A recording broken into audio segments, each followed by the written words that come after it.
బయటయింది మారణకాండ.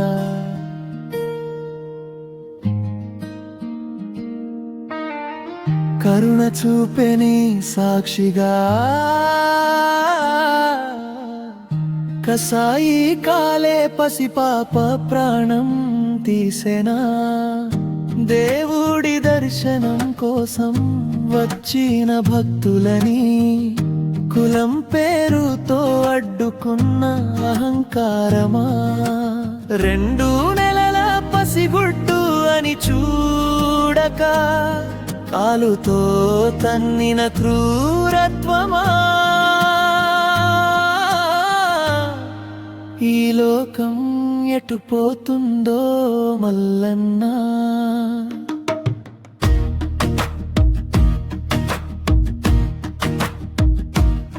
తల్లి చంకన ఉన్న పసికందును చూసి అయినా జాలి కలగలేదా.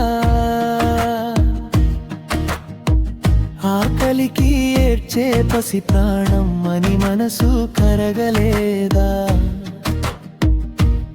చాకలి వారన్న చిన్న చూపుతో రాక్షసుల్లా దాడి చేశారా. గుండాయి జంగెలిచి మానవత్వం ఓడిపోయిందా.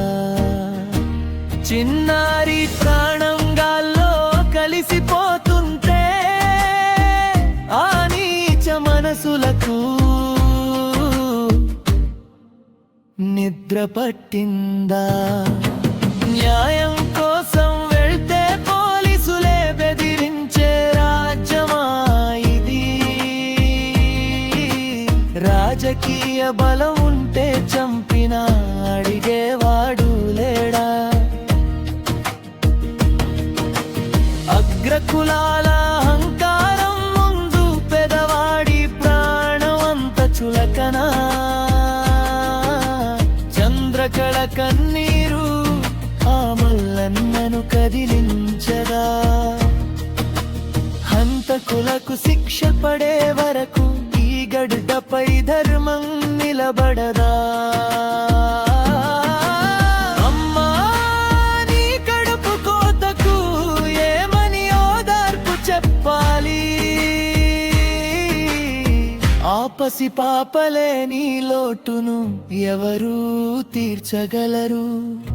తప్పు చేసిన వారు ఏ పార్టీ వారైనా శిక్ష పడాల్సిందే. న్యాయం గెలవాలి, వివక్ష అంతమవ్వాలి. పసిపాప ఆత్మకు శాంతి చేకూరాలి. మల్లన్నే న్యాయం చేయాలి.